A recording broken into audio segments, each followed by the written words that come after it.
You get the Santelli Exchange. Good morning again, Rick. Good morning, Carl. Thank you. You know, Mike Santelli's had a good handle on the fact that 2,800, the top of the S&P range, that we frequented these areas, top and bottom of the range, and it's a question of breaking out. But maybe the real lesson of why this particular range and whether we break out or not is so important, all you have to do is harken back to the big swoon of last year, how the markets acted going into the end of 2018. It really puts in front of investors how in this age of machines, literally, the rug can be pulled out from under investors in the blink of an eye.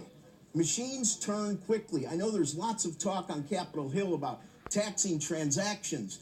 Probably not a good idea for a variety of reasons, but think about taxing some of those canceled orders in this space that make this such a wild west. Now, this isn't about high speed and all the machines. It's about how, in an age of passive investing, investors need to spend more time. If you're going to be doing more of your conducting of the financial orchestra of your household or your business, it requires constant monitoring. And in that regard, you also have to understand that when these binary moves occur in markets, you have to make decisions under duress, under the pain of emotion.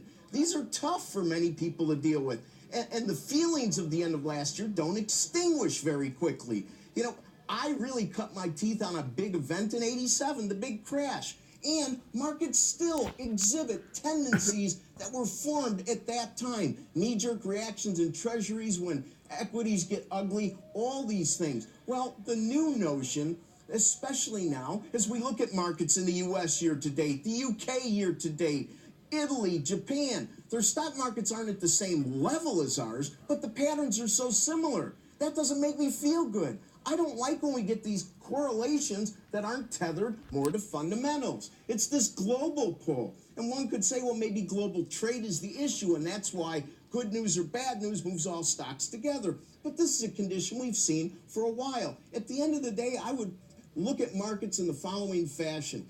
That if you're looking for that long-term, comfortable, cozy feeling that we once gave you when you're investing in stocks, that time is gone.